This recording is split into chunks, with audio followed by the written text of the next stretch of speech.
Mi trabajo yo lo describiría como un trinomio, ¿no? Diseño, videojuego, está esa parte de investigación, sensibilización para llegar a una infancia y a una juventud que está hiperestimulada, que es muy complejo llamar su atención, porque muchas veces pensamos que los videojuegos no funcionan como una red social, y sí, tienen muchas redes que al final tejen esas interacciones entre muchos y muchas jóvenes, y haciendo entender que aunque el medio es virtual, el daño siempre es real. No se disuelve en el ciberespacio, sino que entra en la persona. El anonimato hace que muchas personas realmente muestren lo que son. Los controles parentales pueden ser efectivos, pero la mediación parental lo es más. Mostrar un interés de verdad, genuino, por eso que está haciendo tu hija o tu hijo diariamente, que ese equilibrio entre lo online y lo offline es la clave. Gestionándolos de la mejor manera posible para seguir manteniéndonos en una situación de bienestar y de calma. Me encanta lo que hago y me está costando porque sensibilizar no es lo mismo que informar. Nosotras, sobre todo cuando trabajamos todas estas cuestiones en redes sociales y creamos contenido precisamente para contrarrestar ese otro contenido que se está encargando de crear la machofera y la manofera, también sufrimos una presión añadida, una presión extra. Yo he sufrido amenazas de muerte y de violación, que muchas veces te planteas si seguir. Y somos necesarias, pero tan necesario es mi trabajo en la sensibilización como mi salud mental. A partir de ahí, generar ese espacio donde las mujeres puedan disfrutar, jugar y entender que también es un mundo para ellas. Los videojuegos y las redes sociales ya no son solo entretenimiento, son lugares donde adolescentes pasan horas cada día, donde se relacionan, construyen su identidad, aprenden y también donde aparecen discursos de odio, violencia o presión social. Hoy hablamos con Nira, especialista en género y videojuegos, que trabaja acompañando a menores, familias, docentes en el mundo gamer y digital. Ofrece talleres en colegios, abordando la prevención de la violencia y un uso responsable de redes sociales, utilizando herramientas poco habituales como los propios videojuegos o experiencias inmersivas como su propio Museo Ultravioleta. Hoy queremos entender cómo están creciendo los adolescentes y sobre todo cómo lo hacen las personas que se dedican a formarlos y acompañarlos, como es nuestra invitada Nira, que agradecemos muchísimo su presencia por aquí porque sabemos que pues el autónomo, la autónoma pues vive con necesidad de más tiempo, y cuando no estás dando clase, Nira, pues estás ideando, innovando. Por eso te agradecemos que estés este ratito con nosotras por aquí.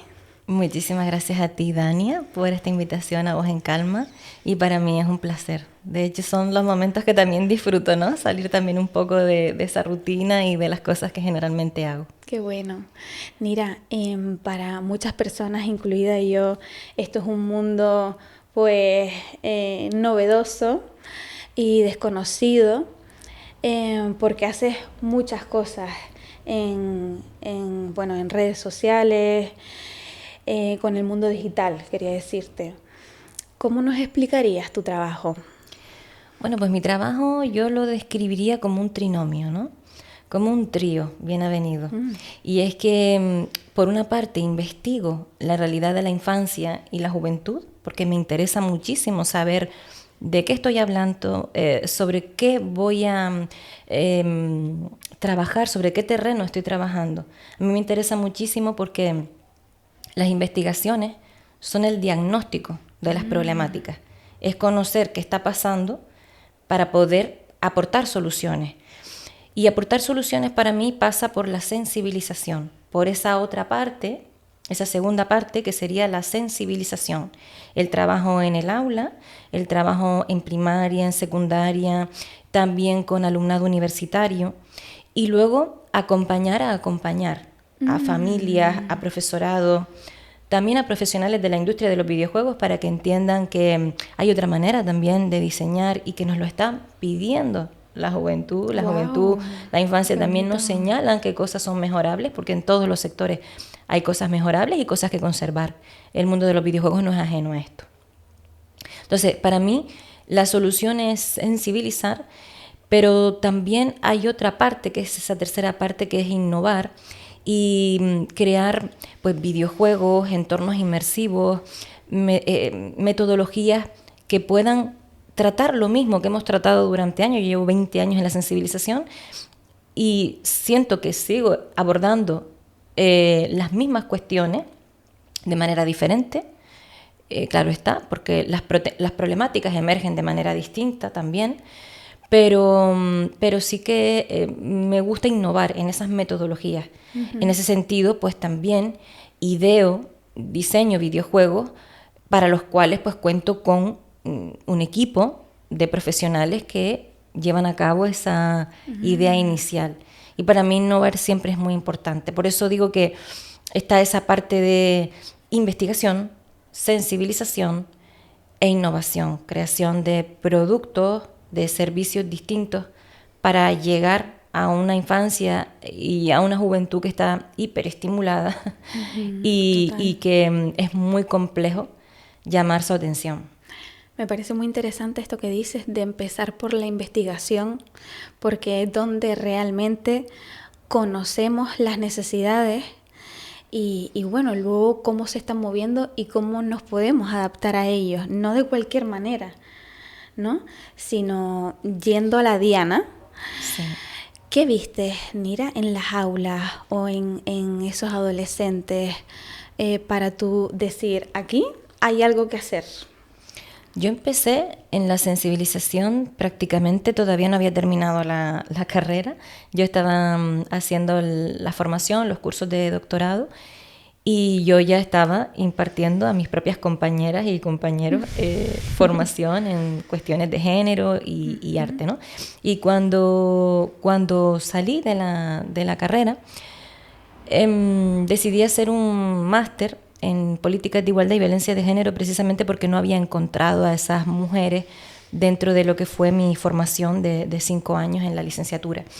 Y empiezo a trabajar con jóvenes durante estos 20 años y también con primaria, y observo que el videojuego es un elemento que ocupa gran parte de sus vidas.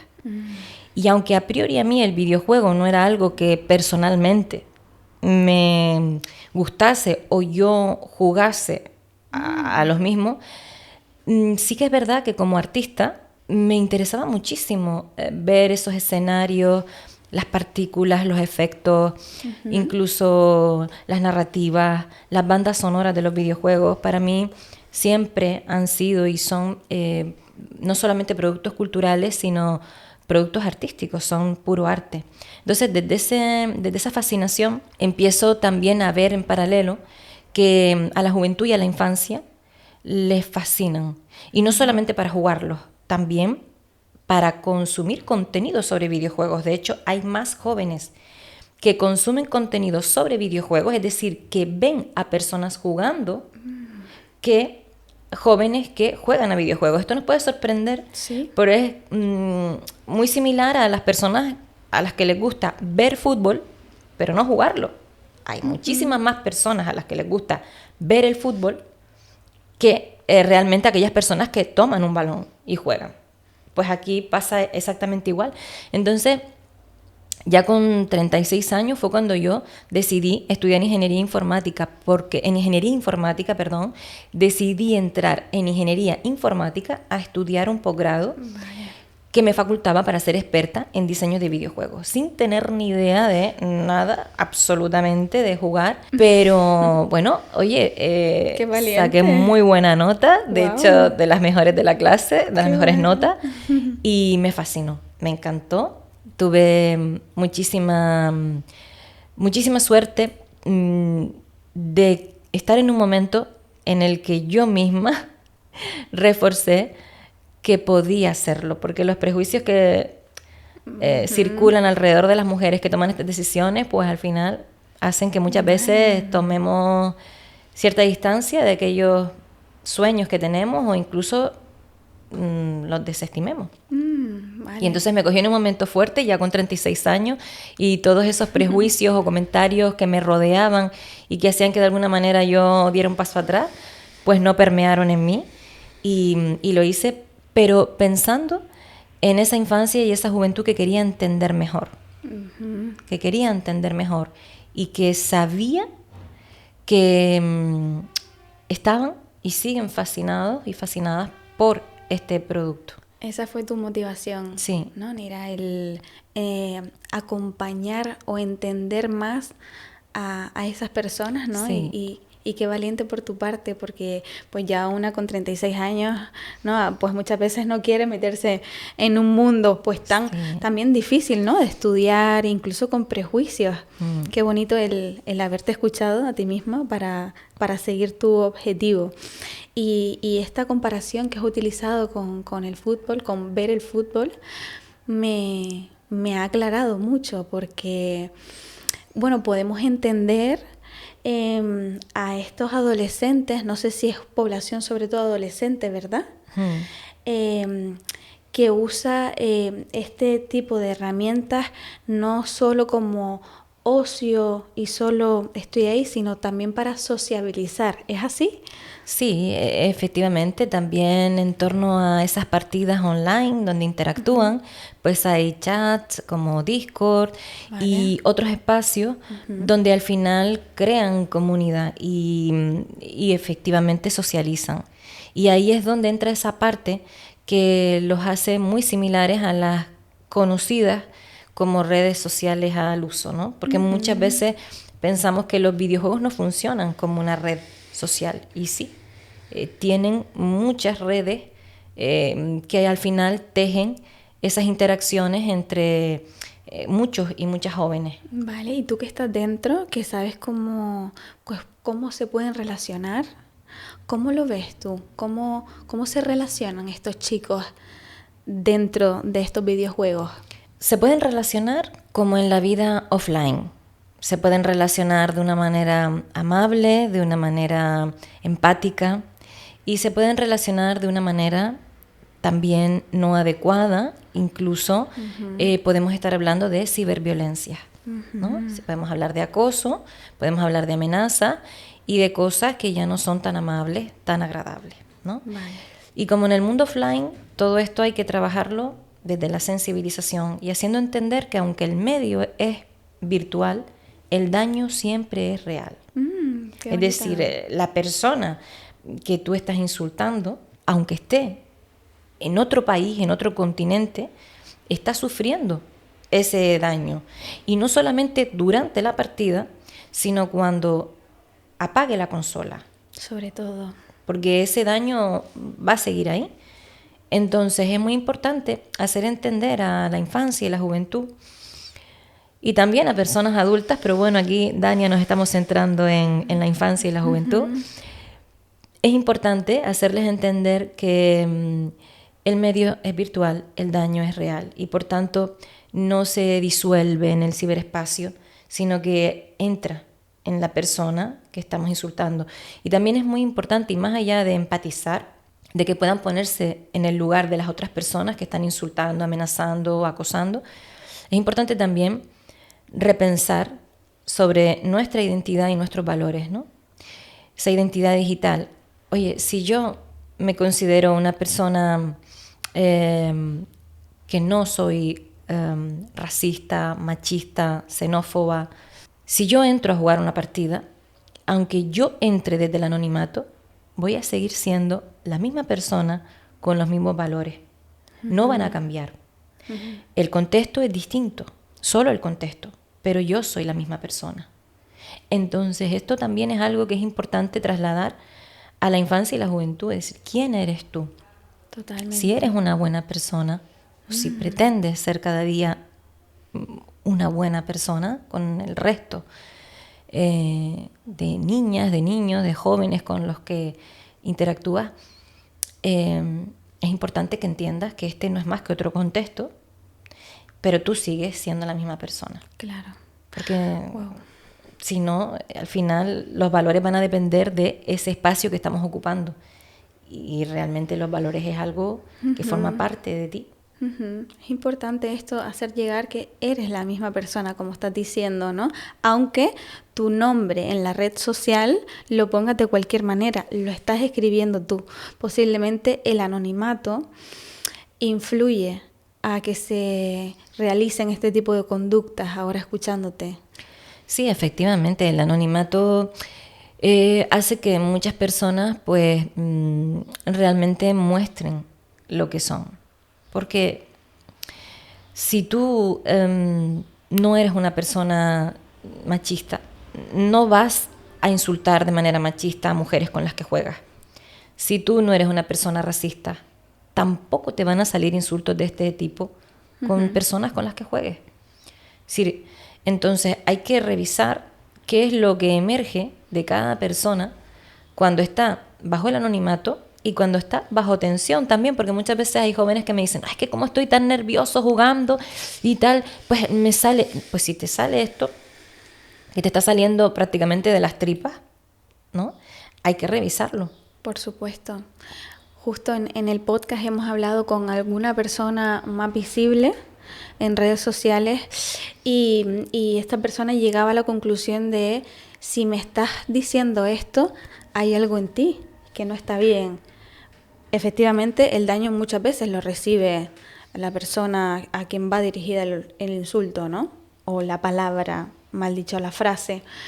Pero después de darle ciertas vueltas, ¿no? Llego a la conclusión de que hay algo en ti que no se siente bien para tú estar verbalizando esto. Interesante ir a esos jóvenes y ver que no está bien en ti, que estás llevando a cabo este tipo de conductas. ¿Qué es lo que más te preocupa? ¿O qué tipo de conductas, de palabras, de acciones virtuales son las que más te preocupan, Nira? A ver, yo con el tiempo, Dania, he dejado de preocuparme para ocuparme. Que creo que es más sano para mí. Porque, claro, estar en constante investigar todo esto que ocurre con la infancia y la juventud te lleva a lugares maravillosos, pero también a lugares que duelen, ¿no? A relatos, a testimonios que duelen. Y entonces yo siempre me quedo poquito en la queja, me quedo poquito en ese momento en que detecto un problema, porque rápidamente paso a aportar la solución y a pasar a la acción. A mí lo que me ha ocupado durante muchos años es todo aquello que tiene que ver con lo que yo filtro bajo el enfoque de género. Vale. Te pongo un ejemplo. Hace unos meses, a finales del año pasado, la Asociación Española de Pediatría lanzaba un comunicado diciendo que pues estaban llegando a consulta casos de niñas y niños que presentaban síntomas de pues ansiedad, estrés derivados del uso de Roblox. Vale.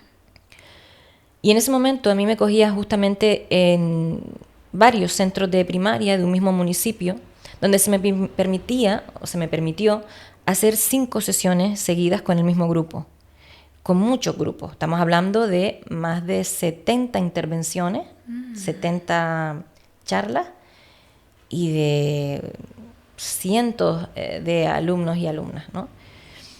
Y entonces ahí tuve la oportunidad de preguntarles a niñas y niños qué era lo que les incomodaba cuando jugaban a videojuegos. Mientras los niños referían que lo que más les incomodaba era que les hicieran trampas, que los ganaran, las niñas hablaban de otra cosa. Las niñas hablaban de insultos de carácter sexista, las niñas hablaban de acoso, hablaban de situaciones donde, por ejemplo, en Roblox las perseguían con ramos de flores, les decían que eran guapas y las animaban a salir de Roblox para entrar en chats privados. Vale, porque Roblox es... Roblox es un juego que se presenta como infantil, pero es un juego donde, pues como en la vida, es un mundo abierto donde pues hay calles seguras y calles peligrosas. Y para que menores puedan jugar, evidentemente y sin ninguna duda, tienen que estar acompañadas y acompañados por personas adultas.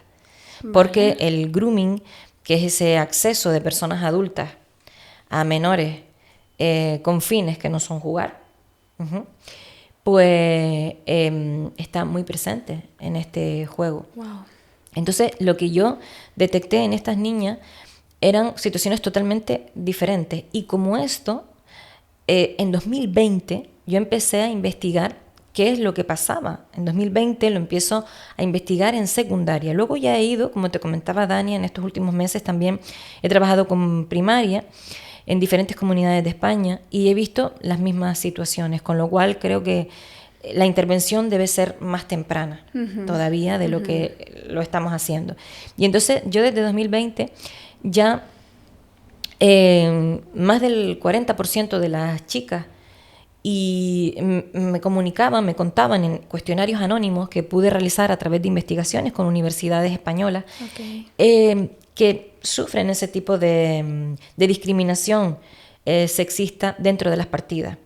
Vete a cocinar, hazme un sándwich, esto no es tu lugar, una mujer jugando, vamos a perder por su culpa, vamos a por ella, que seguro que no sabe jugar y podemos liquidarla rápido.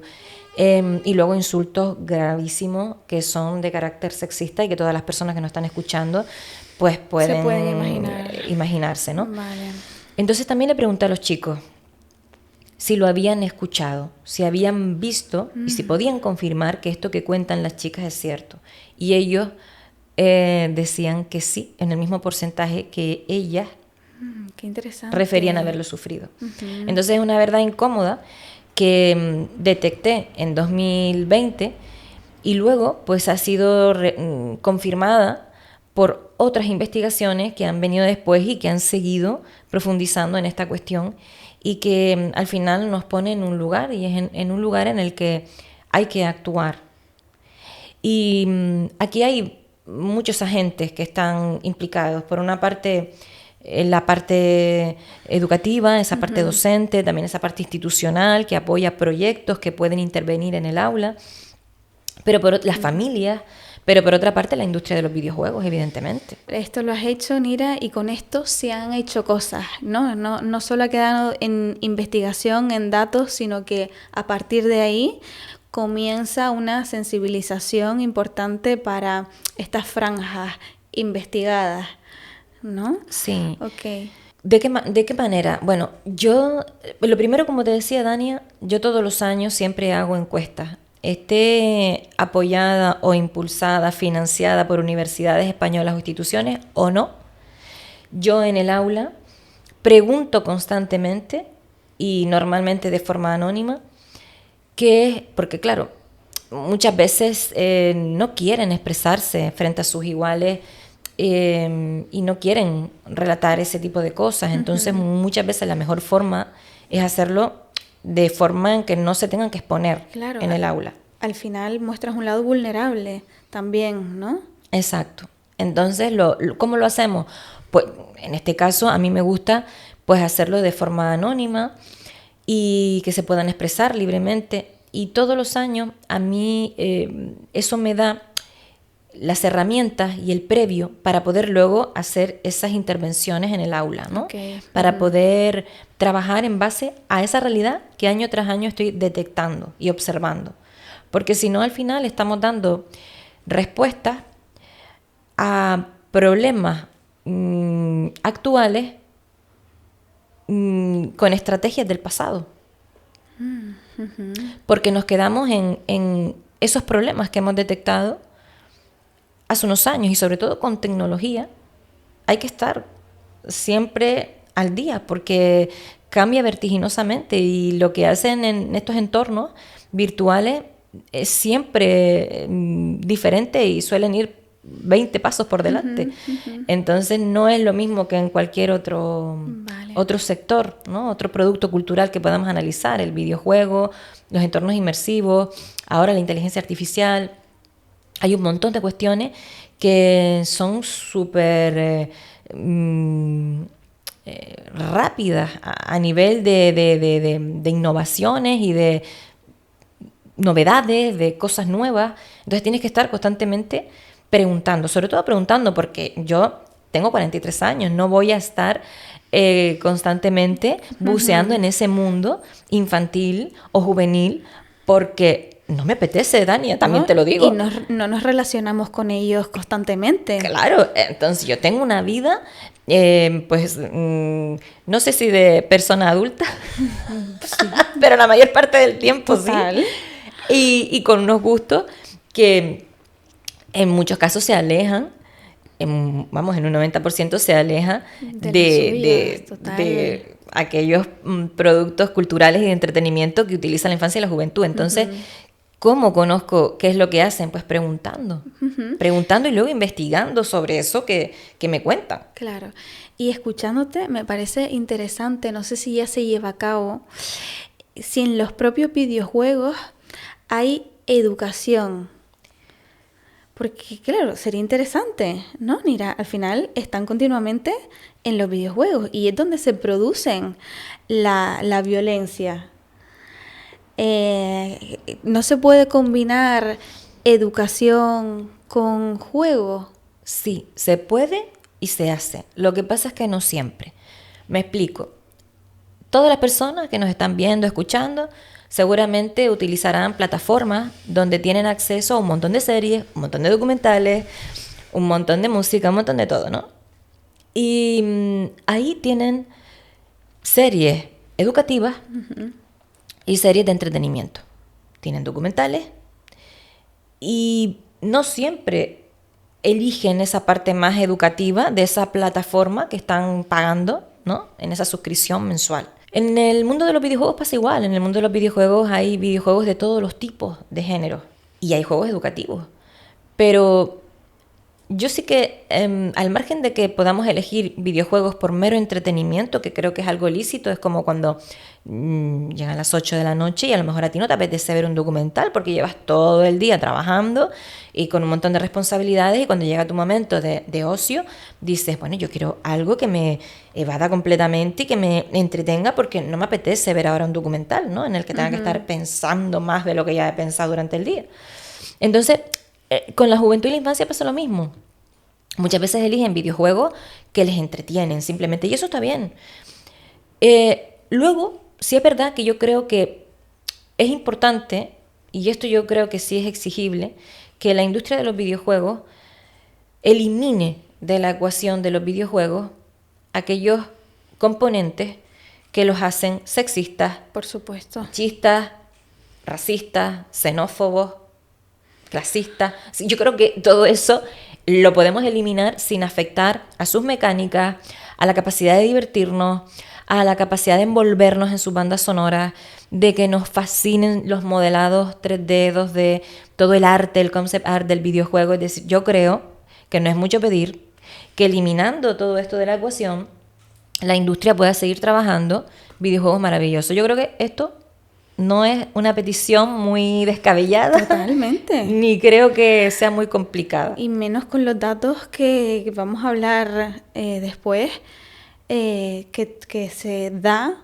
mucha polarización, que hay mucha violencia virtual, que menos que en pleno siglo XXI eliminar aquello que nos lleve a la polarización. El otro día, sin ir más lejos, me estoy acordando de una anécdota que llevamos a un primito a videojuegos en pues un típico centro comercial donde hay algunas máquinas y tal, y todavía aparecen, que me sorprendió, claro, como no estoy familiarizada con este tipo de juegos, ¿no? Todavía me sorprendió muchísimo las animadoras con su short, con su gran escote en juegos de coches con las banderas. Y dije, ¿en serio? ¿Todavía esto? Sí. Esto es lo primero, ¿no? Esto es básico. Sí. Bueno, de hecho, más del 70% del alumnado que he encuestado identifica sexismo en los videojuegos a los que juega. Y cuando he preguntado, pero vamos a ver, ¿a qué te refieres con que esos videojuegos o algunos de los videojuegos a los que juegas son sexistas? Es decir, ¿qué identificas como tal? ¿Qué te parece reseñable para tú decir o confirmar que algunos de los juegos a los que juegan son sexistas?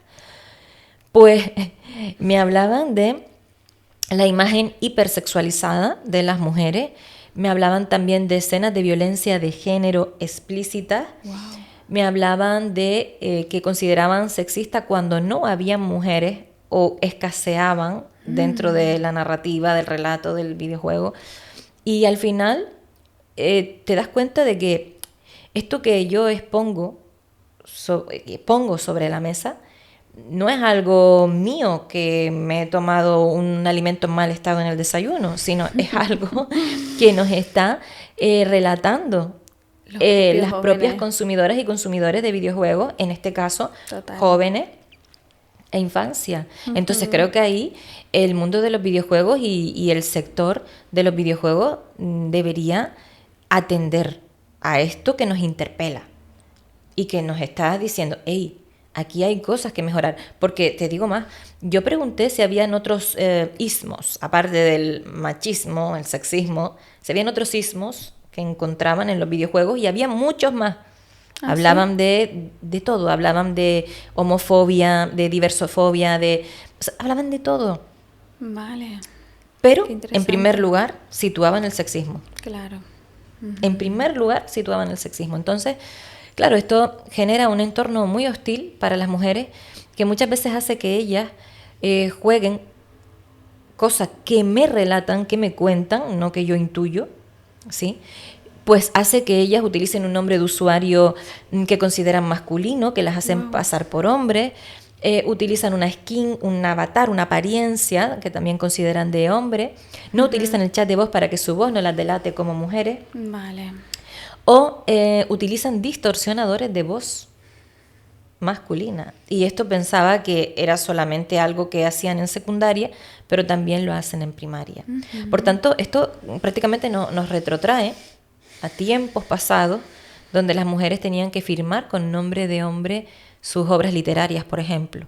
Entonces, claro, no nos debe confundir el halo de innovación que rodea el videojuego cuando vemos este tipo de cuestiones que nos retrotraen a, como te comentaba, a tiempos pasados, y que hay que trabajar desde edades tempranas. Por supuesto. Porque tiene consecuencias. Porque muchas niñas o son invisibles, haciéndose pasar por hombres, muchas niñas y chicas son invisibles, o dejan de jugar. Y esto es un problema, porque cuando dejan de jugar, no solamente dejan de tener esa alternativa, ¿no?, de ocio y tiempo libre, sino que además es algo que determina el hecho de que ellas puedan pensar en trabajar en un futuro en el sector de los videojuegos. Porque si entienden que la comunidad gamer es hostil y no las quiere, y para entrar en ella tienen que ser invisibles, evidentemente a la hora de elegir un ciclo formativo o un grado de desarrollo de videojuegos, se lo van a pensar mucho. Y así, cuando yo voy a los centros educativos, a los ciclos formativos y a los grados de videojuegos donde imparto clases, pues los veo vacíos de mujeres. Claro. 1, 2, 3, como mucho. Influye muchísimo en su identidad, ya no solo en el área laboral, profesional, sino que posiblemente esta manera de relacionarse, que muchas veces no es sana, puede influir en su identidad en otras áreas, ¿no? Más allá, quiero decir, sobre todo en la personal.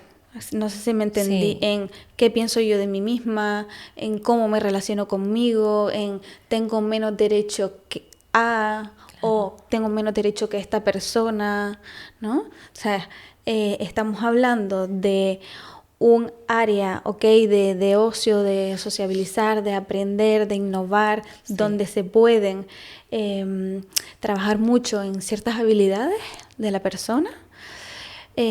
Pero que si no está bien utilizada o recibo ciertas palabras hacia mi identidad, puede reflejarse esto en mi identidad, sobre todo en mi área personal. Claro, y más, Dania, cuando a nosotras, siempre se nos ha tenido como vetado el disfrute, el hacer cosas porque sí, porque nos apetece, por el simple hecho de pasar un rato agradable. Entonces, fíjate que el videojuego es algo que se puede mantener hasta una edad adulta y es de las pocas cosas que hacemos jugando en la edad adulta. Es decir, lo digital es prácticamente lo que mantenemos. Ese juego que nos hace disfrutar, evadirnos, ponernos en la piel de un personaje a través del cual tomamos decisiones y buceamos en historias fantásticas, ¿no? Y claro, cuando a ti, siendo niña, siendo adolescente, te dicen este no es tu lugar, este no es tu espacio, y además es un espacio de disfrute y de mero entretenimiento sin más, al final suma en eso que al final se instala en nosotras cuando somos mayores, cuando ya somos adultas, de no puedes hacer nada simplemente para disfrutar, simplemente que no tenga ningún tipo de fin ni objetivo, ni sirva para absolutamente nada, más que para que tú pases un buen rato. Y esto es algo que creo que suma en esto que nos hace mucho daño. Y lo estás hablando y reafirmo que no es nada descabellado porque a consulta de psicología precisamente nos llegan muchas personas, pero si hablo de la población femenina, tratamos en terapia de llegar a esas creencias limitantes.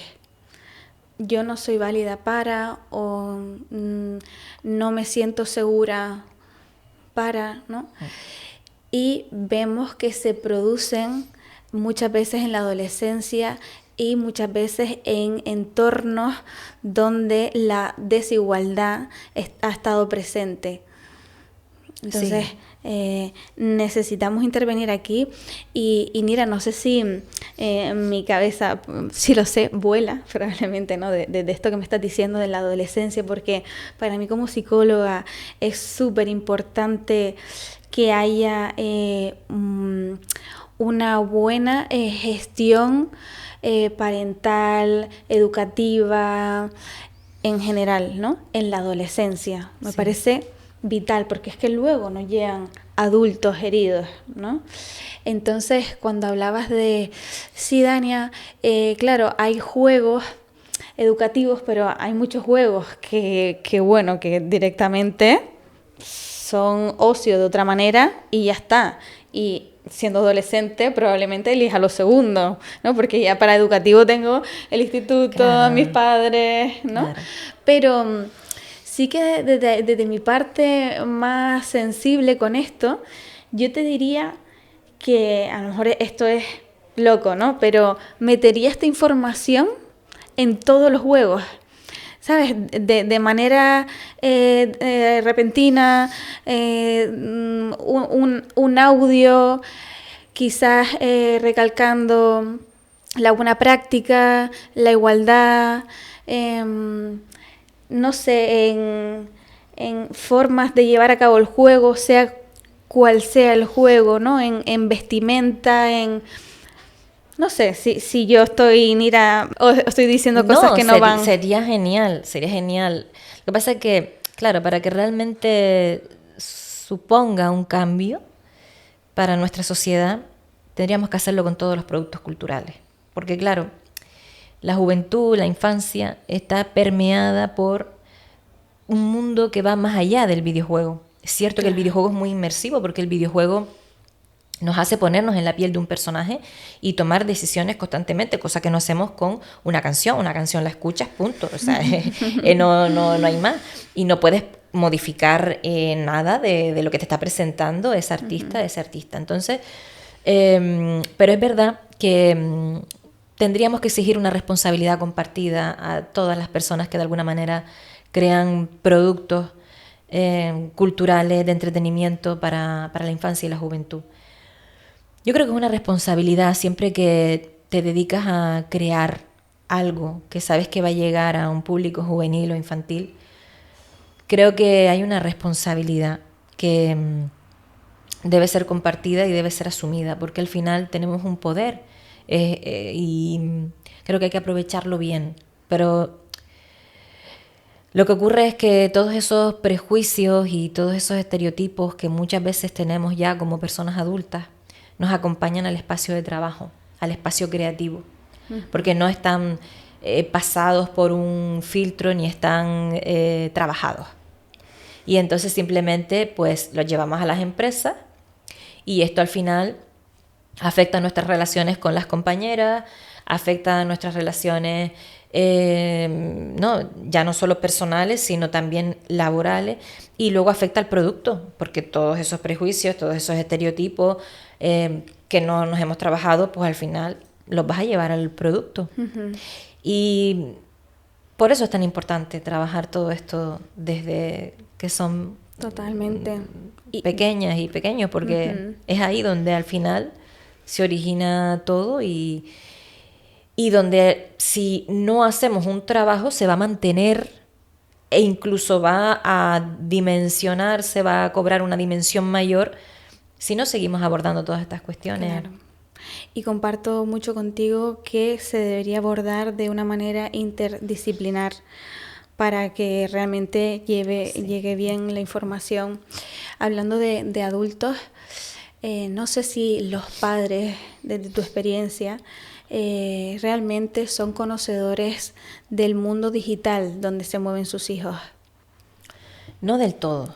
Yo, la experiencia que tengo con familia, pues es una experiencia donde no quiero, porque no lo hago nunca desde culpabilizar a la familia, sobre todo porque vivimos en un sistema que nos exige ser productivas y productivos a tope, que hace que estemos extenuadas y extenuados, ¿no? Que lleguemos a casa y nos desborde todo lo que también conlleva llevar un hogar, ¿no? Una casa y la crianza. Y al final ves familias perdidas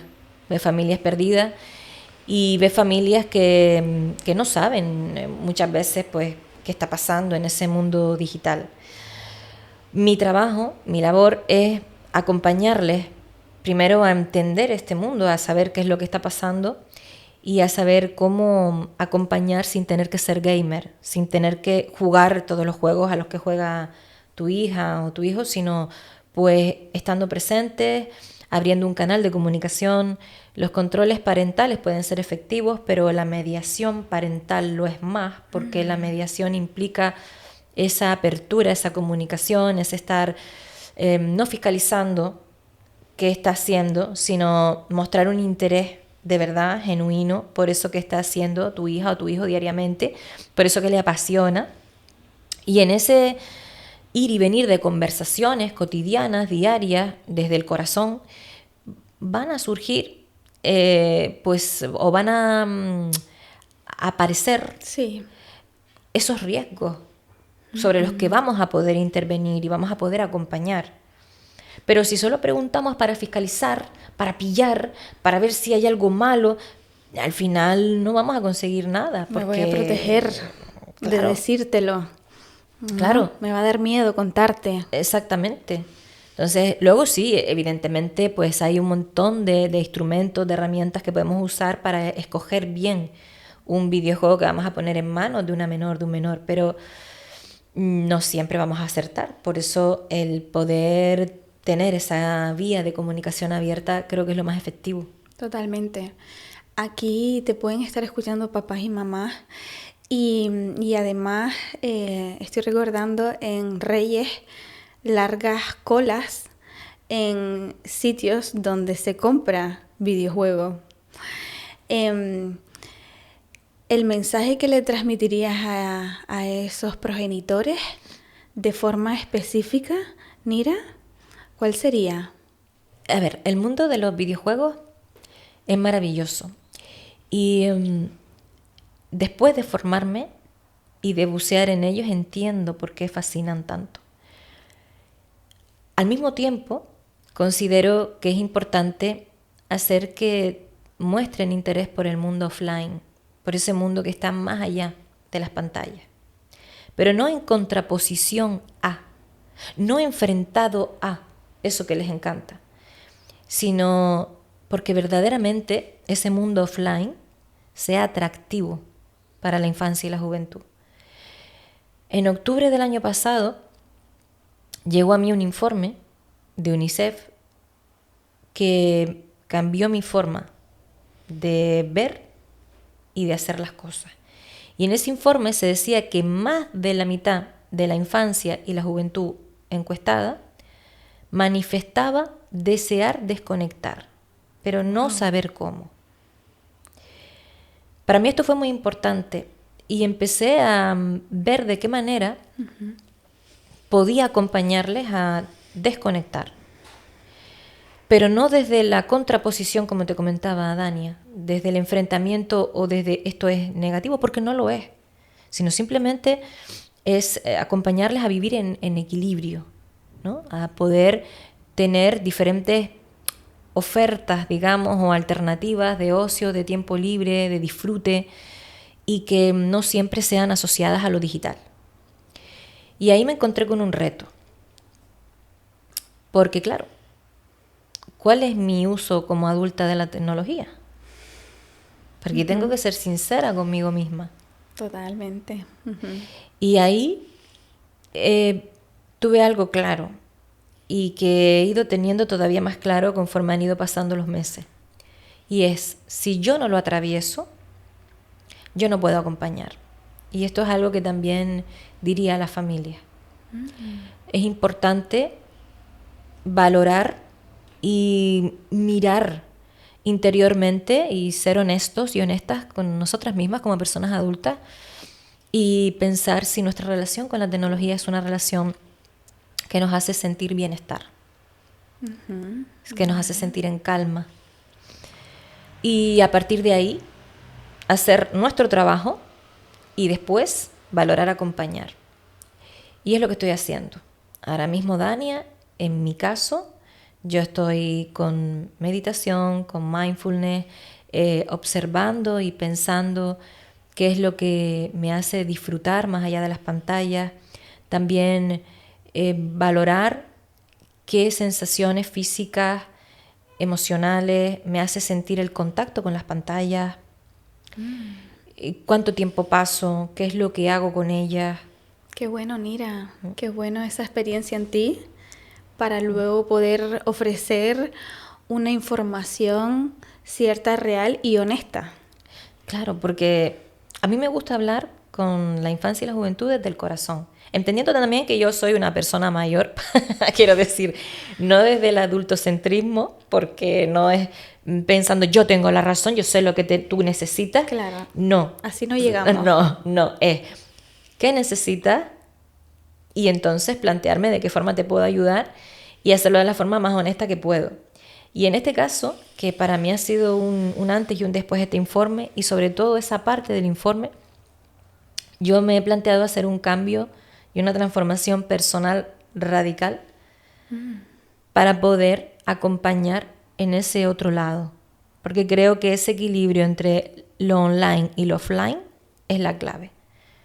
No en contraposición, no enfrentando estos mundos, sino gestionándolos de la mejor manera posible para seguir manteniéndonos en una situación de bienestar y de calma.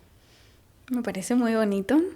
Y además, verbalizar esto, que siento, Nira, que se escucha poco de la manera que lo has podido decir, porque a mí me llega como relacionarte de una manera amable con cada uno de los mundos. Sí. Pueden estar conectados si hay buena gestión. ¿Qué pasa? Que si yo en mi vida sin tecnología no me estoy relacionando bien y me refugio exclusivamente en mi vida online, a la larga probablemente va a ser perjudicial para mí. Efectivamente. ¿Por qué? Porque no dejamos de ser seres sociales que necesitamos ese contacto humano para poder desarrollarnos. Es importante, sobre todo, que mi figura de referencia sea realmente referencia, ¿no? Y que se vea ese trabajo en ellos mismos para poder luego acompañar a mi hijo o a mi hija. Efectivamente, es muy importante. Ahora mismo, en este momento, por ejemplo, ahora que se acerca el verano, dentro de Ultravioleta estamos planteando intervenciones, sesiones, donde trabajamos en esos dos planos. Por una parte, sobre el uso de videojuegos y de qué forma las familias pueden entender ese mundo, empatizar, hacer esa mediación parental y también conocer instrumentos o herramientas de control parental. Y entonces lo que estamos haciendo es una propuesta en la que trabajamos a la misma vez con familias y menores, de forma que están una parte entendiéndose y empatizando, ¿no?, en este mundo que les gusta tanto, una parte también de juego conjunto a videojuegos y otra parte con una especialista en mindfulness que baja un poquito a la tierra y a esa atención plena y a ese disfrute también del mundo offline. Ok, interesante que yo me relacione con el mundo virtual, con mi sistema nervioso controlado por mí y ya luego disfruto, porque si yo pretendo desactivarme con cosas externas, Sí. como es un videojuego, pues probablemente ya vaya a depender y ya yo no tenga la decisión de jugar, sino que ya yo la necesite. Exacto. Por eso necesito regularme primero, trabajamos aquí en terapia con esto, para luego poder tener una buena vinculación. Exacto, porque además, por ejemplo, en el caso de la atención plena, esto les ayuda a conocer, por ejemplo, por ponerte una herramienta, ¿no?, con el escáner corporal. Cuando tú haces determinadas prácticas, ¿no?, dentro de la atención plena, del mindfulness, vas aprendiendo también a reconocer la tensión, por ejemplo, en tu cuerpo. Vas a reconocer si tú jugando te estás poniendo en tensión, si hay determinados géneros que no te van. Yo tenía una niña en un colegio que me decía, yo dejé de jugar a Roblox, mira, porque a mí me estresaba. Y fíjate tú, la niña en sexto de primaria no se lo contó ni a su madre ni a su padre, sino simplemente vio que algo no le hacía bien, que no encajaba con ella, que no le hacía tener sensaciones agradables y lo dejó. Sin embargo, hay otras niñas y otros niños que sí, o sea, que sí están a gusto jugando a determinados géneros de videojuegos, ¿no? Es como ver series. Yo tengo amistades que les encantan las series de asesinos en serie y de espíritu, y a mí me horrorizan porque es que no duermo. Total. Entonces yo a mí no, y de acción, no puedo ver una serie de acción porque me pongo tensísima. Entonces, claro, la atención plena, el mindfulness, lo que hace es que podamos darnos cuenta de qué emociones, sensaciones y tensiones se generan en nuestro cuerpo, en nuestras emociones, y que podamos valorar de una manera, con una cierta distancia, si eso que estamos haciendo nos genera bienestar o no. Ok.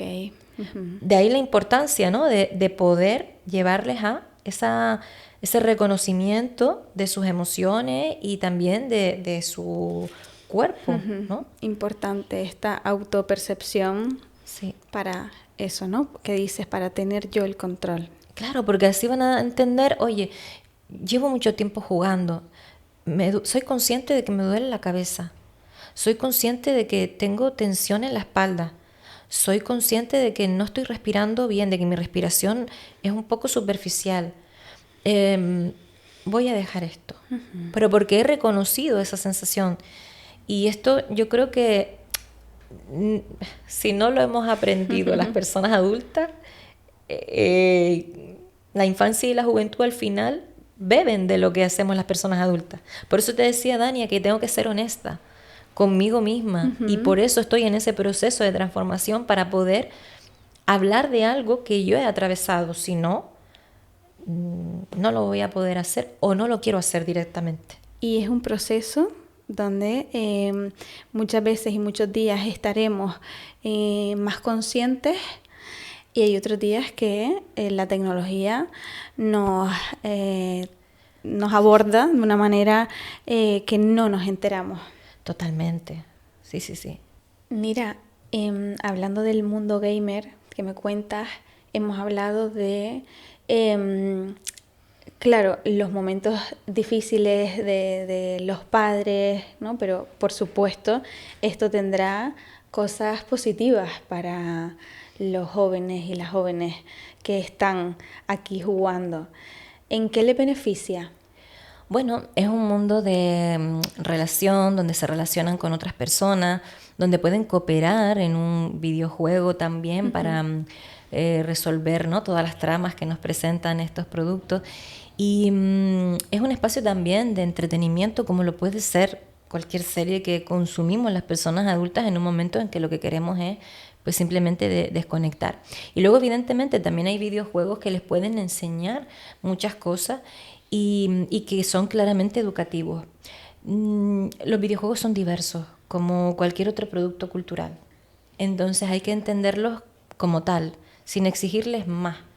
Exigiéndoles, por supuesto, ¿no?, que eliminen todos esos valores que estábamos hablando negativos de su ecuación, pero sí que es un mundo que evidentemente les encanta y que hay que entender para poder acompañar, porque si lo hacemos desde denostar eso que tanto les gusta, no se van a abrir y no nos van a contar nada, ni aquello que sienten positivo, ni aquellos riesgos que puedan estar viviendo. Como hemos estado hablando ahora.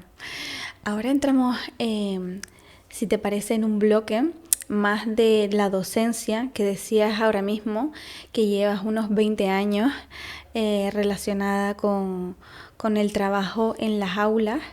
Y me decías también por teléfono, Jolín, hay mucho trabajo que no se paga porque no se ve, pero sí que me gustaría aquí darle espacio, Nira. Cuando tienes una sesión en aulas, bueno, ahora me dijiste que te ibas a La Palma ya después de esto. Sí. ¿Cómo es ese previo? ¿Cómo te preparas una sesión? Pues mira, intento en la medida de lo posible, bueno, no intento, lo hago.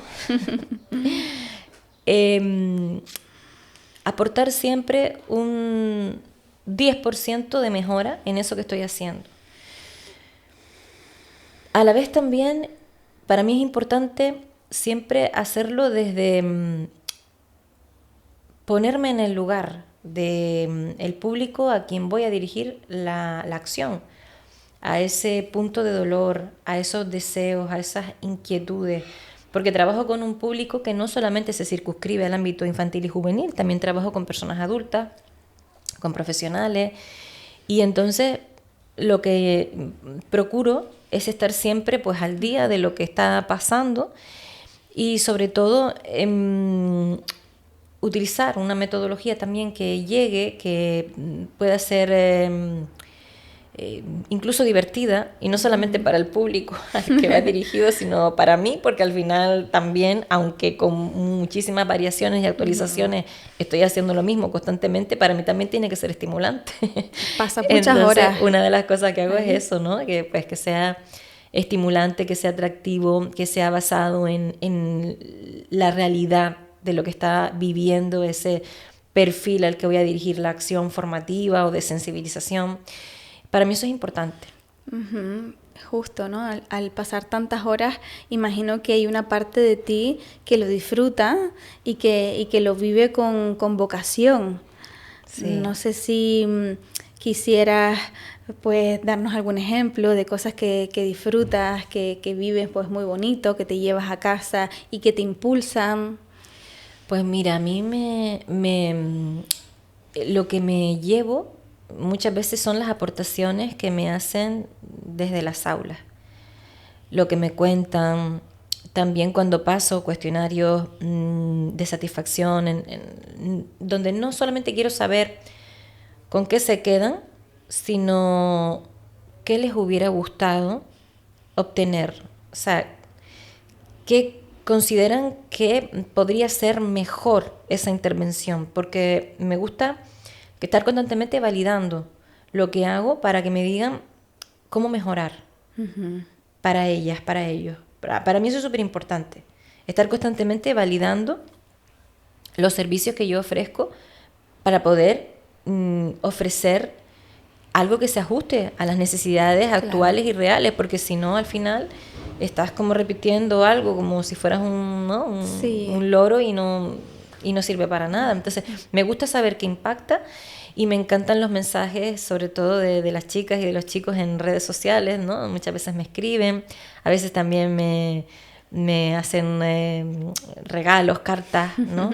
En las que me cuentan cómo ha impactado eso que he hecho en sus vidas, y eso es lo que me llena y lo que me motiva. Vale. Igual que en redes sociales también, ¿no? Cuando hay mujeres, chicas, niñas que se sienten identificadas con cosas que cuento, me da una mezcla de tristeza, pero por otra parte me impulsa a... O sea, es una mezcla de tristeza e impulso para seguir, ¿no? Vale, te entiendo. Es decir, tristeza porque me confirman una y otra vez lo mismo, pero por otra parte me impulsa a seguir trabajando en ello porque sigue estando vigente ese tipo de problemáticas. Okay. Entonces, para mí me mueve, ese tipo de cosas me mueve lo que me refuerza en que lo que hago llega, y me mueve también el detectar que lo que ocurre sigue pasando para ponerme en acción. Qué bueno y necesario estar en contacto siempre con el público al que va tu formación, ¿no? Sí. Y agradable también es recibir, oye, muchas gracias, ¿no? Gracias por apoyarnos, por visibilizar, por compartir, por educar. Esto quizás es lo que nos llene de energía para seguir en el día a día, porque sí que también me comentabas, Nira, que en las aulas pues han habido momentos hostiles con los propios chicos y chicas a los que les impartes la formación. Me comentabas incluso de mirada alguna, de odio hacia ti por estar hablando del feminismo.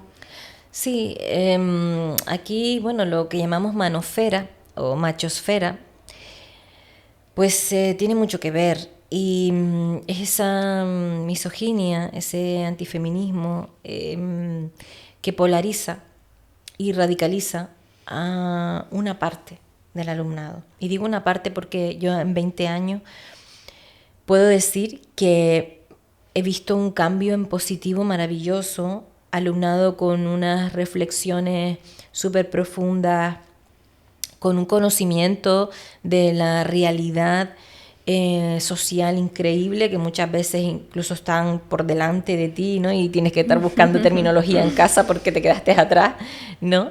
Y entonces yo en ese sentido sí que veo y recojo muchas cosas bonitas y muchos frutos de todo eso que hemos sembrado en las aulas durante tanto tiempo, ¿no?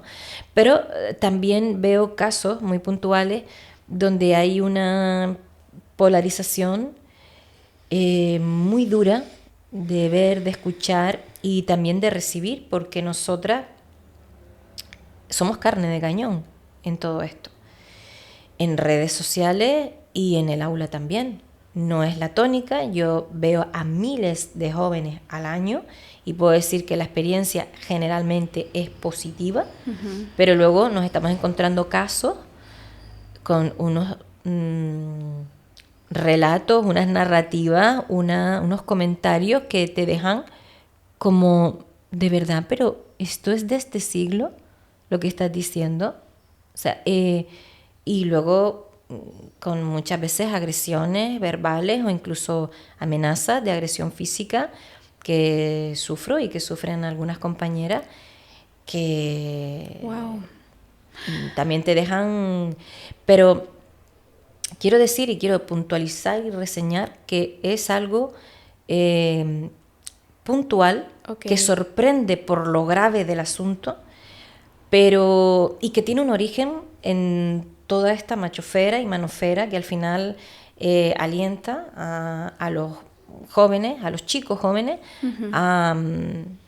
pues a odiar y sobre todo a estar en contra de las políticas de igualdad que nos hacen avanzar a las mujeres. Claro. Afortunadamente es muy poco, pero es tan grave que hace mucho ruido. Sí. Te oigo. Sí, hace mucho ruido y sobre todo también coarta a los demás chicos que no piensan igual en esa clase donde te encuentras, ¿no? Un caso de este tipo, y sobre todo a las chicas. Vale. Entonces, claro, tú te vas con la sensación de que la cosa está muy mal, pero realmente ha sido un chico, dos, que pues han manifestado este tipo de comentarios y que al final evita que el resto, pues, claro, que es mucho y más, pueda decir lo que realmente piensa, que normalmente es totalmente opuesto y contrario a lo que está diciendo ese compañero. Justo. Lo que pasa es que, claro, nos llama la atención pues por lo grave y porque sabemos que hay un origen pues en todas estos gurús que estamos viendo de la seducción, del culto al cuerpo, estos influencers que mal influyen y, claro, que al final, pues bueno. Y que iba a decir que pesan. Desinforman, sí, más que informan, y hablas de chicos porque efectivamente has tenido la experiencia de estos casos puntuales, haberlos vivido con chicos, ¿no, Nira? Sí. Ok, sí. Ha sido tu propia experiencia. Y también decías una frase muy potente por teléfono que va más relacionada a las administraciones públicas y decían, jolín, si realmente ellos supieran el trabajo tan importante y a la vez lo que muchas veces hemos sentido en las propias aulas, que es descuido, posiblemente tuvieran otro tacto con nosotras. Mira, Dania, yo tengo que decir algo. A mí me encanta trabajar con jóvenes, me encanta trabajar con la infancia, me encanta lo que hago, pero me está costando. Y me está costando porque sensibilizar no es lo mismo que informar. Informar es darte una serie de datos y de conocimientos, pero sensibilizar es removerte. Sensibilizar es transformarte. Sensibilizar es cambiarte. Sensibilizar es como mínimo hacerte pensar. Y entonces eso ya implica, primero, prepararte muy a conciencia de la sesión. Segundo, saber que la cosa puede estallar en cualquier momento en el aula.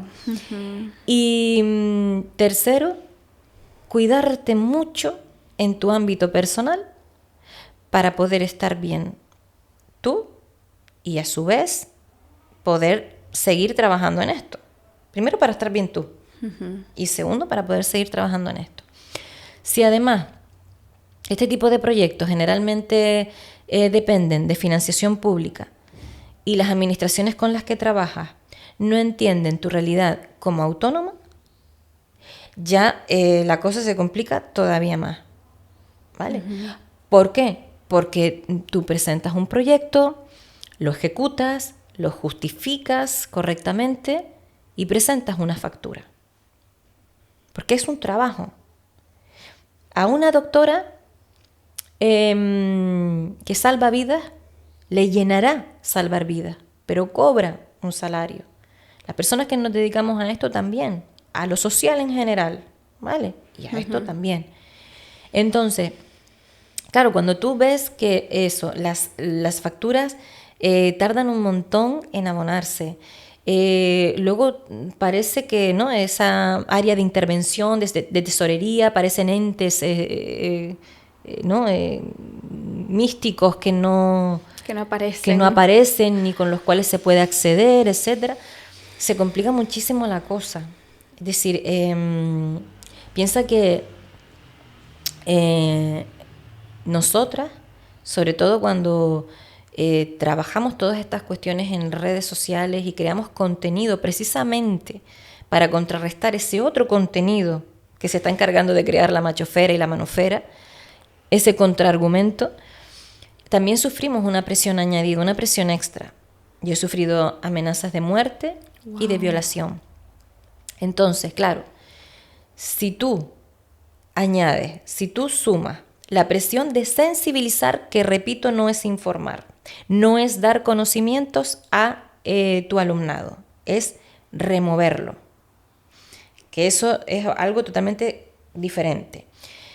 Le suma la exposición en redes sociales y la mala gestión en muchos casos, no en todos, pero en muchos casos de administraciones que tardan increíblemente en pagar y en gestionar una cosa tan sencilla como una factura, la cosa se te complica de tal manera que muchas veces te planteas si seguir.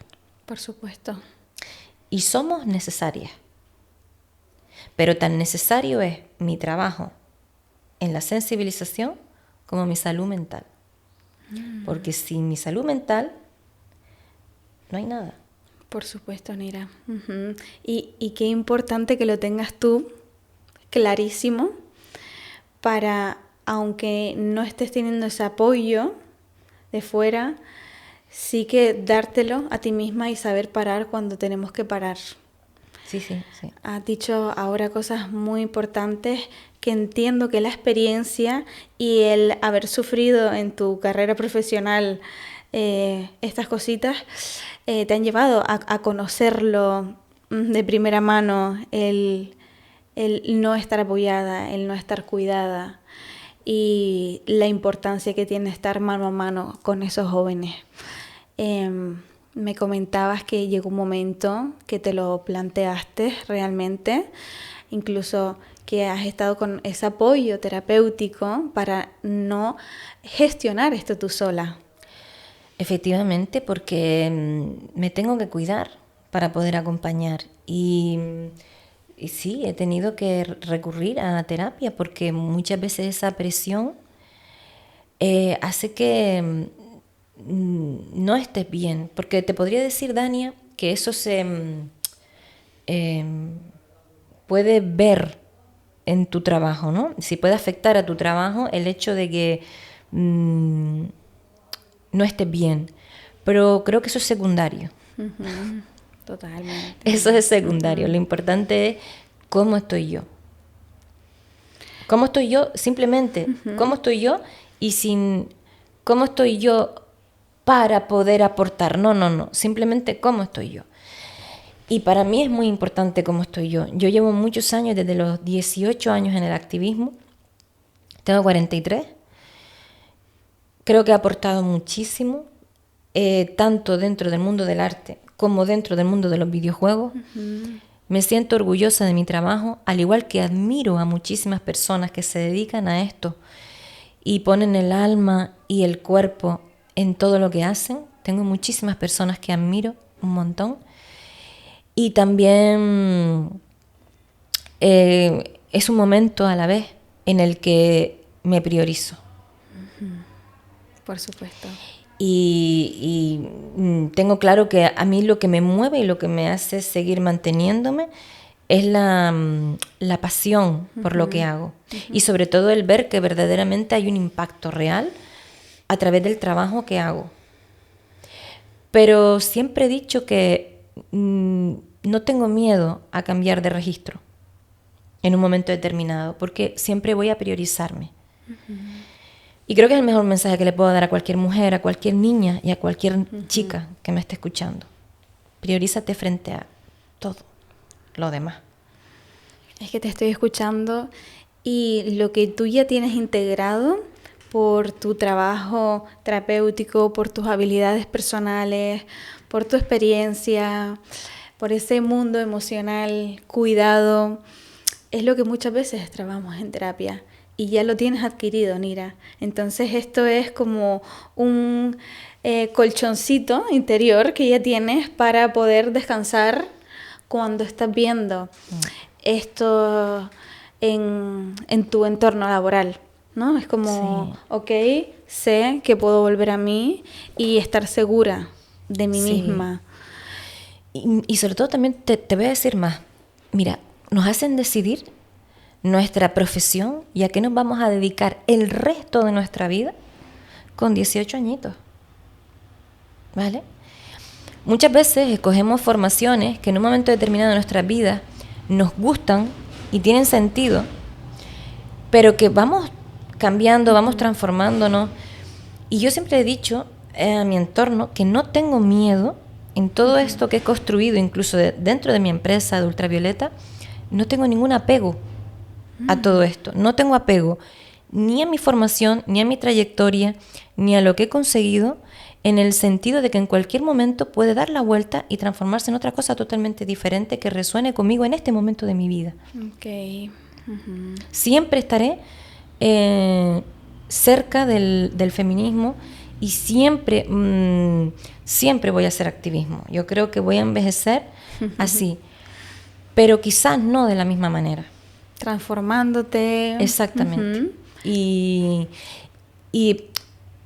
te cuento y comparto contigo esto que ahora mismo me está ocupando, y es acompañar también en el mundo offline a menores, pasando primero por un proceso personal que creo que a mí también me va a descubrir muchas cosas que no sabía de mí. Qué guay. Y qué interesante, Nira, que te permitas ofrecerte y aportarte aquello que necesites en el momento en el que estás. No sé si me expliqué. Sí. Porque si en un momento dado elijo una profesión, pero en el transcurso, por todos los factores externos, no estoy cómoda, porque sí estoy siendo por ahí, si no son mis necesidades actuales.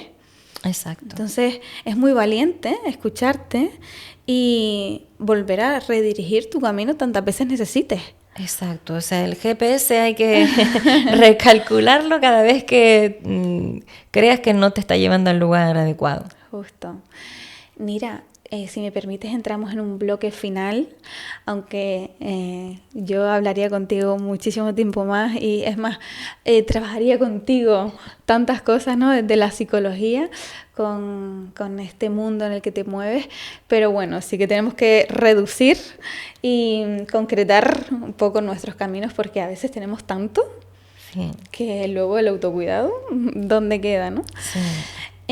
Pero sí que me gustaría hablar un poquito de esto, y es que en España se ha visto, ¿no?, que es uno de los países europeos donde los adolescentes y jóvenes pasan más tiempo conectados en redes sociales y plataformas digitales.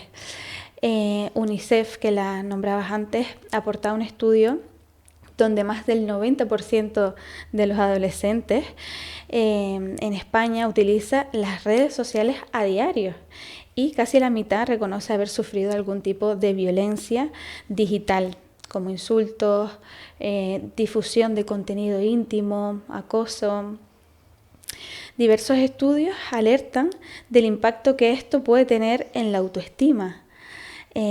Ansiedad, polarización, exposición de discursos de odio, especialmente en menores. Además, organismos como Save the Children han advertido el aumento de la violencia digital, el acoso y radicalización. Datos altamente alarmantes, Nira, que no sé qué te llega cuando escuchamos esto. Mira, a ver, cuando me llega esto, yo tomo siempre todo como con cierta relatividad.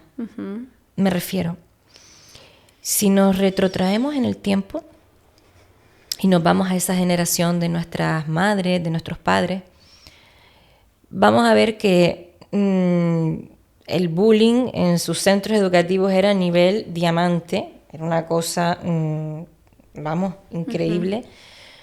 Vamos a ver que si hablamos de educación afectivo-sexual, madre mía, también, como se introducía a los hombres en el mundo de la sexualidad, aquello también había que era de análisis, y un largo etcétera. Creo que estos datos lo que deben hacer es ponernos en acción, ¿no?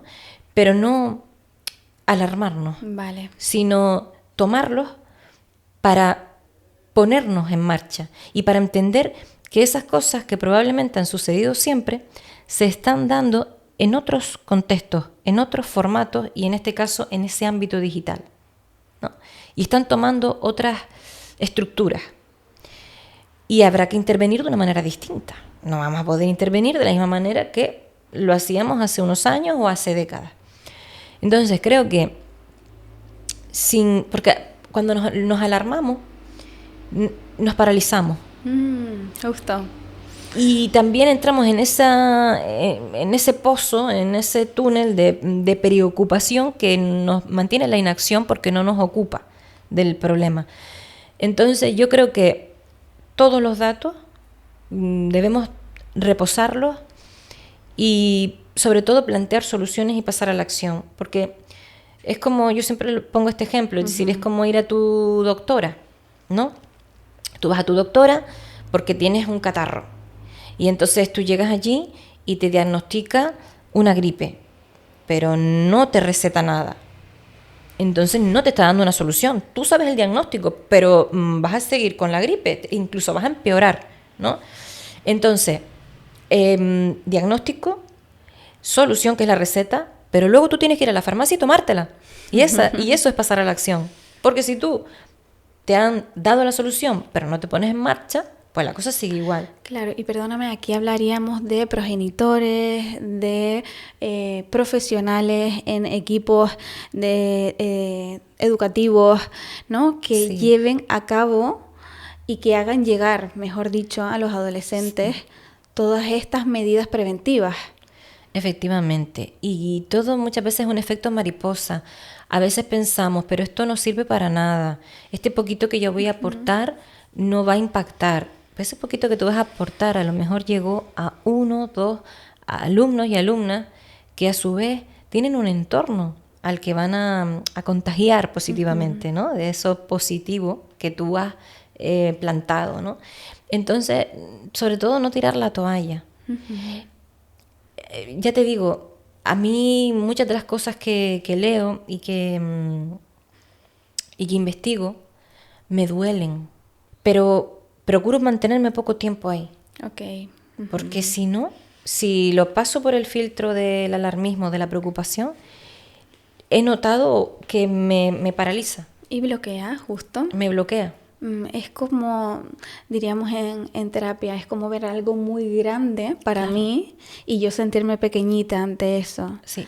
Entonces es como, ok, lo estoy viendo, ¿no? Escucho esos datos, me parece muy, muy inteligente esta manera de abordarlos. Ok, los estoy viendo, ¿qué puedo hacer yo? Sí, ¿qué puedo hacer yo para poder soltar, para decir, vale, yo estoy viendo esto, efectivamente muchas de las cosas que vemos son graves, porque tampoco vamos a rebajar ¿no? la importancia de ciertas cuestiones que estamos observando, pero vale, y ahora dentro de esto que estoy viendo, ¿qué lugar, como decías tú, ocupo yo?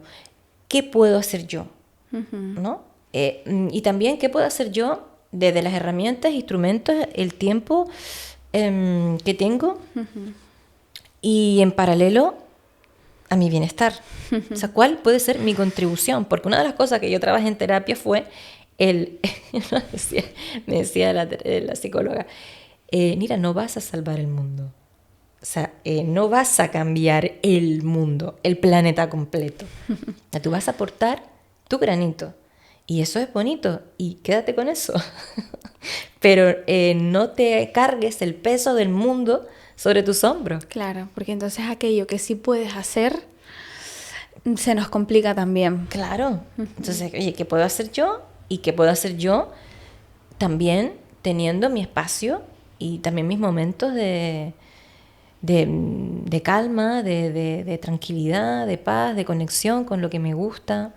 Una de las preguntas que también me hacían en terapia que a mí me dejó muerta fue, Nira, eso fue hace años, ¿no? Me decía, Nira, ¿qué te hace disfrutar? Yo me eché a llorar porque le dije, ir al gimnasio. No, otra cosa. Tú vas al gimnasio también para otras cosas, ¿no? Exacto, otra cosa que hagas simplemente por hacer.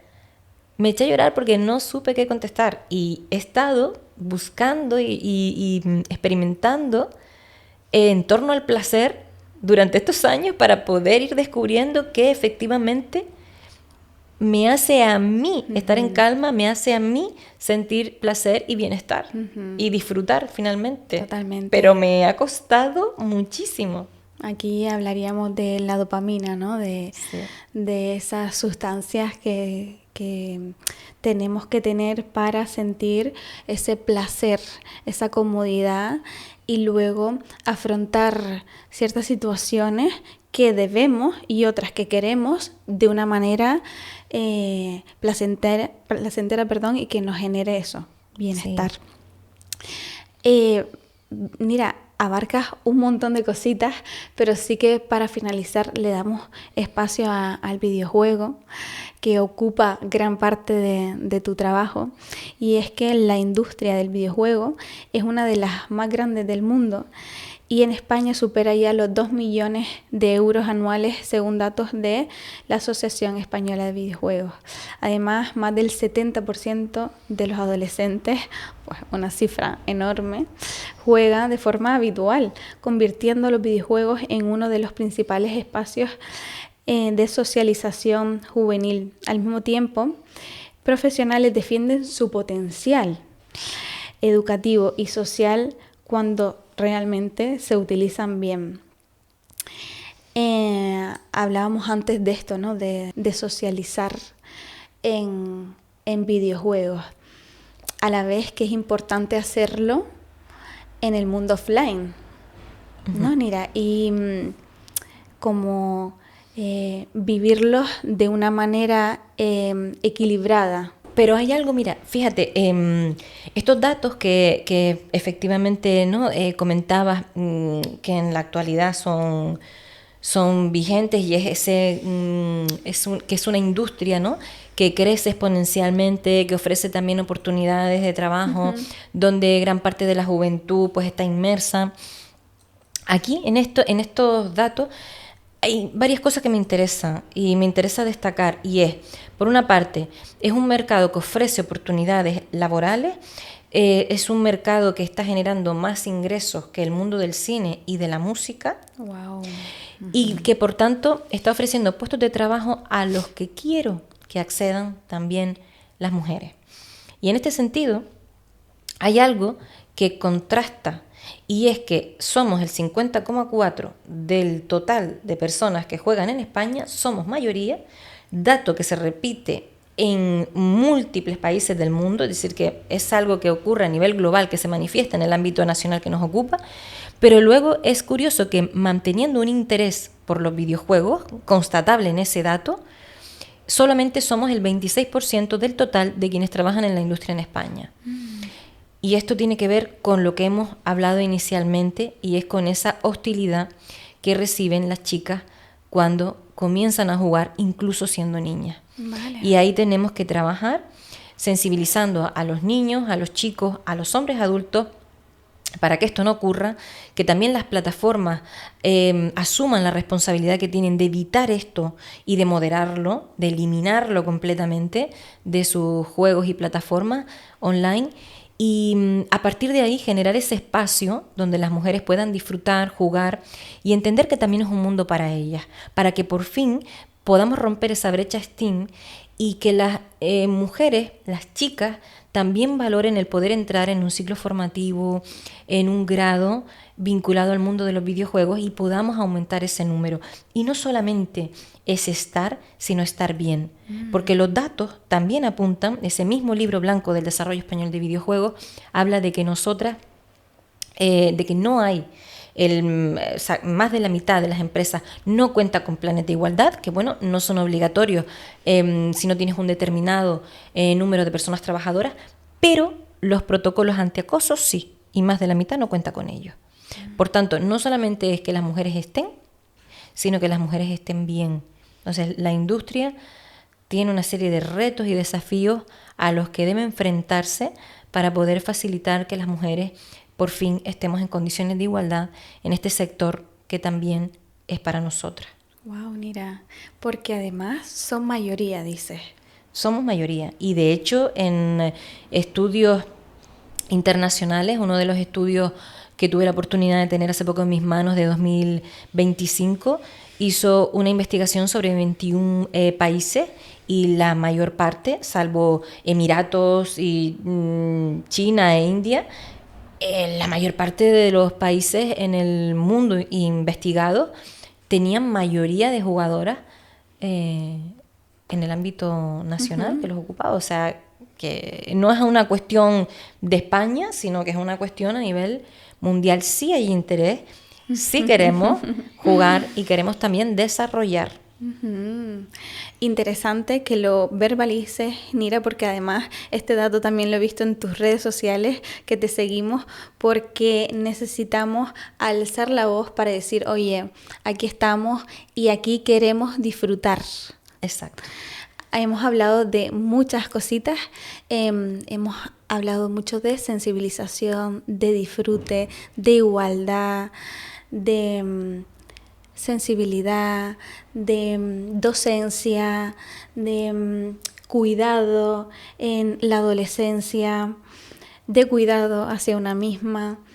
Me parece muy interesante que esta conversación entre nosotras no solo la vean personas del mundo gamer, sino cualquier persona que quiera aprender sobre el bienestar y sobre la igualdad.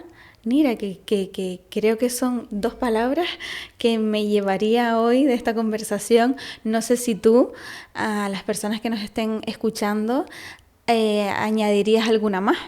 Sí, pues Dania, me quedaría también con lo mismo, me quedaría con igualdad, con bienestar y con tomar, tomar las riendas de tu vida y priorizarte. Uh-huh. Y no tener miedo a tomar decisiones que rompan con lo que has hecho, con lo que la sociedad espera de ti. Yo cuando estudié Bellas Artes, estudié escultura, era algo que no se suponía, era de chicas, lo hice, me encantó.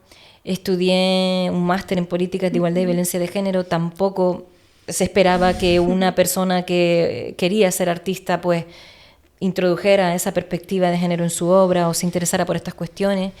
Y para mí sí tenía sentido porque no las había encontrado.